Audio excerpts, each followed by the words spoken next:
Welcome back, ladies and gentlemen. I really appreciate you guys taking some time out of your day to join me for today's video. In it, I'm going to go over the top 32 options at wide receiver. It is a really tough week, a ton of buys here, so I'm going to try to give you all the information you need to make the best decisions possible, and that way you can crush your opponents and go after those dubs. If you haven't been here before, Relentless Press drops content Monday to Saturday. I do at least 10 videos a week, so make sure you subscribe to the channel. That way you do not miss anything. If you are watching the video, you find yourself enjoying the content, a like on it would be greatly appreciated as well. Big shout out to all of my current subscribers. Thank you guys so much. I could not and would not do this without you. Now let's hop into these wide receiver rankings.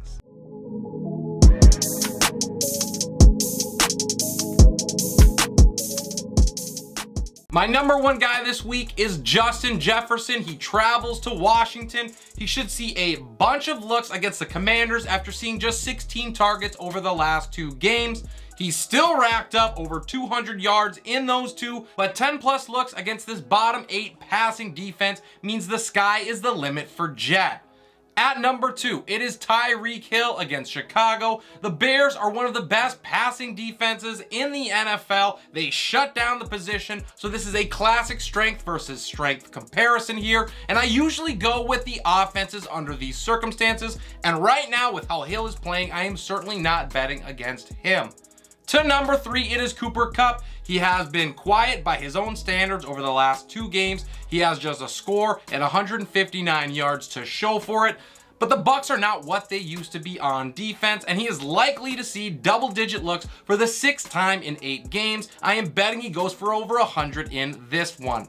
To number 4, it is Stefon Diggs against the Jets. He gets a tough matchup here against a really good secondary, and Sauce Gardner has a lot to do with that. But I think the overall wide receiver 1 finds a way to do damage, and he welcomes the challenge. At the top of tier number 2 is Davante Adams. I think he's going to bounce back in a big way after doing absolutely nothing against the Saints. The Jags allow over 10.5 yards per completion, and I'm expecting Adams to get close to 10 looks here. The next man up is DeAndre Hopkins. He has returned from his suspension to post back-to-back top 10 finishes. He's racked up 27 targets in that time. Seattle is no joke against the pass. They allow the 3rd fewest points per game to the position, but Kyler Murray is going to continue to feed Nuke.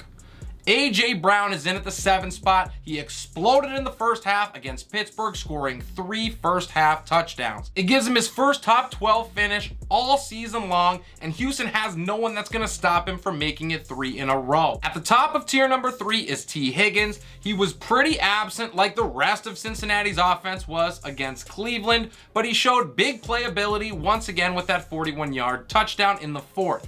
Now, the Panthers allow nearly 30 points per game to the position, so the current alpha for the Bengals is due for a big game. To number 9, it is Jaylen Waddle. He got the looks that I was expecting last week, and he did plenty with them. He had 8 catches on 9 targets for 106 yards and a pair of scores. He was the wide receiver 3 on the week. Absolutely love to see it as an owner. He is a huge part of one of the best offenses in football, so tough matchup or not, he has to be locked into lineups. Rounding out my top 10 is Mike Evans. He's failed to find the end zone now in 4 straight weeks, but he has been able to produce plenty even without the scores. He's at 342 yards in that span. I like him to continue to put up big time yardage numbers here and also end his scoreless streak. Tier 4 sees Amon-Ra St. Brown at the top of it. He's number 11, and he saw 10 targets last week, and he should see more moving forward now that TJ Hawkinson has gone to Minnesota. I think the Lions have a big chance of getting behind early in this one, so he should have a heavy workload. My last wide receiver 1 for week number 9 is Chris Godwin. He continues to get all of the targets. He's averaging 12 per over his last 3 games, and sooner or later he is going to break one off for a score. I am pretty sure the Bucs still know what those are. Chris Olave is my next man. He's at 13. He came back down to earth a bit, finally, after his torrid stretch, but he still managed a decent day for owners. Thankfully, Baltimore surrenders top 5 numbers to the position at over 32 points per game, so Olave is set up for his usual top 20 finish. At the top of tier 5, I have Gabe Davis.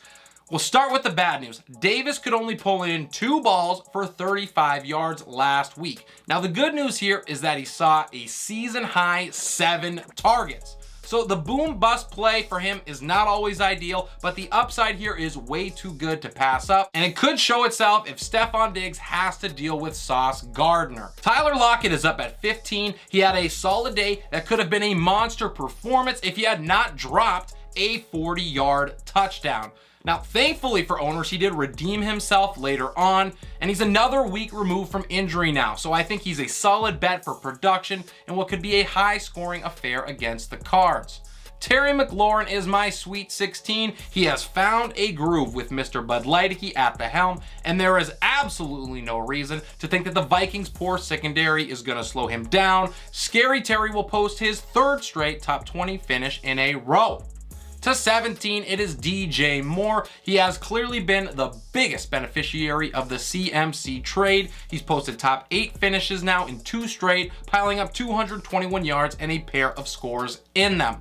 I think the Panthers are probably going to struggle to contain Cincy's offense, meaning another double-digit target game for Moore is coming. Moving on to 18, it is DK Metcalf.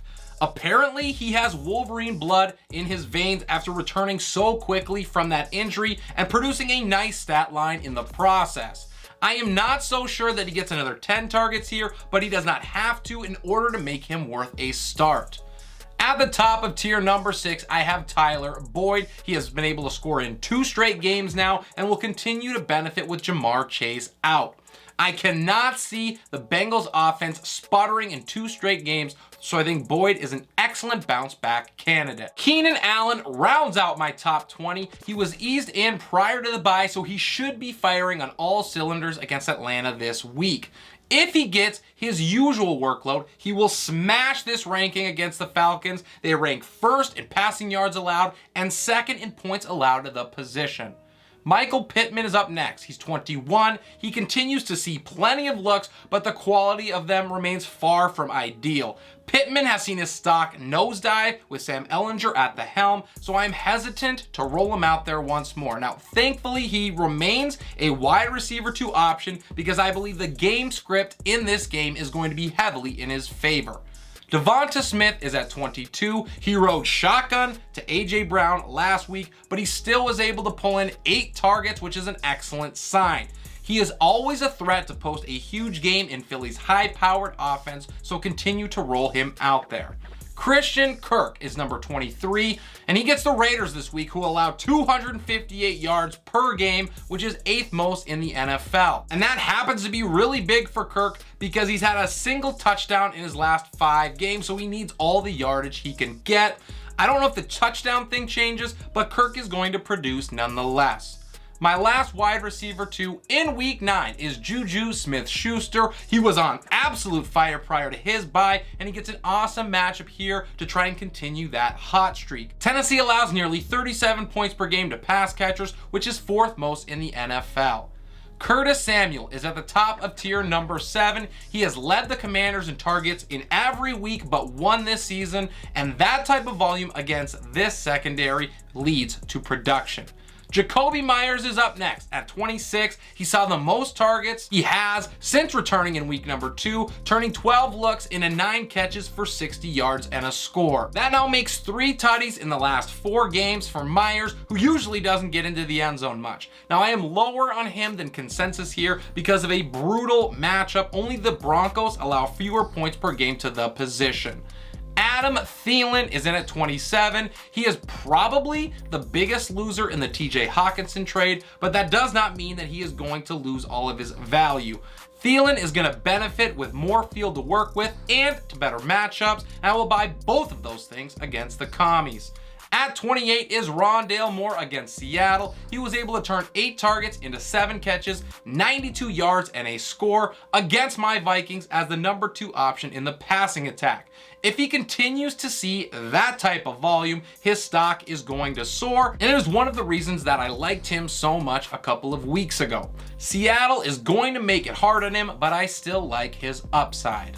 To the top of tier 8 at 29, it is Joshua Palmer. He should get a decent target share in this game, and it is an excellent matchup for him. Chargers have been off and on offensively, but if they are firing on all cylinders, Palmer should put up major numbers. Rounding out my top 30 is Romeo Doubs. It's all about the matchup here. I think he has a good chance of scoring another touchdown against Detroit. To 31, and it is Brandin Cooks. I really do not want any part of Darius Slay or this Philadelphia secondary, so if you can avoid Cooks, I certainly would. He's also seen just 17 targets over his last 3 weeks. The last wide receiver I have for week number 9 is Drake London. Now I know I probably should, but I will not quit the talent, especially not in a top 12 matchup here. Now, London did see his most looks since way back in week 3, so it is possible that they continue to ramp it up in this game. As an owner, we can only hope.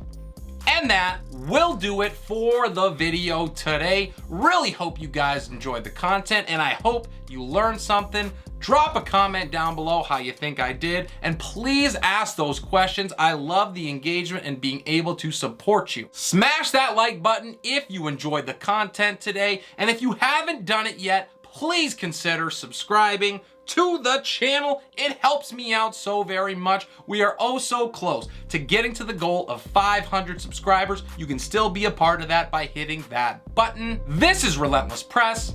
I am your host, Abraham Opatz, and I will see you next time.